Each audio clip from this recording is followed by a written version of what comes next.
Welcome to the video tutorial of eZee BurrP, a desktop-based restaurant management software. In this video, we will learn how to split the receipt item-wise, separate bills for drinks and food items. At each party, there are two types of guests, drinkers and foodies. In all fairness, the cost of liquor is way more, and it seems harsh for the non-drinkers to pay for the expensive drinks. Also, the liquor tax is also more.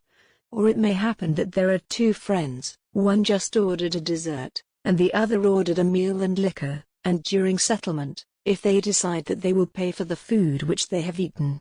In such cases the bill can be split item-wise.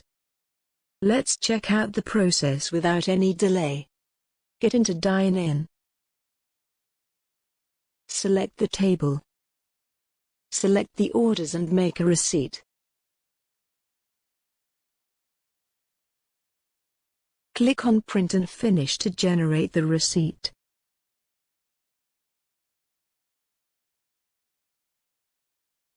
When the guest asks to split the bill, select the receipt. Tap on Split Receipt option. As said before, it's a group of two people, therefore two bills has to be generated.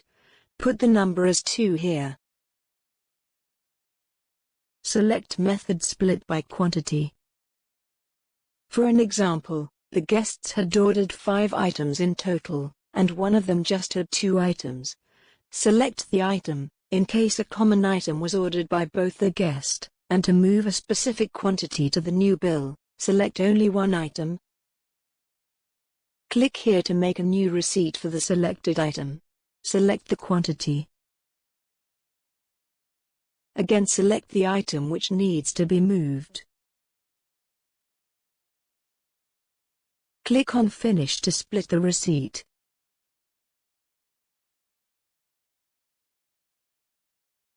To split a receipt created in takeaway order type, go to the Receipts section from Main Dashboard. Select the receipt. Select Split option and follow the same steps as seen earlier in Dine-in order type. This is how an user can split the receipt. Thank you for watching the video. If you have any queries or feedback, please contact our 24/7 live chat support.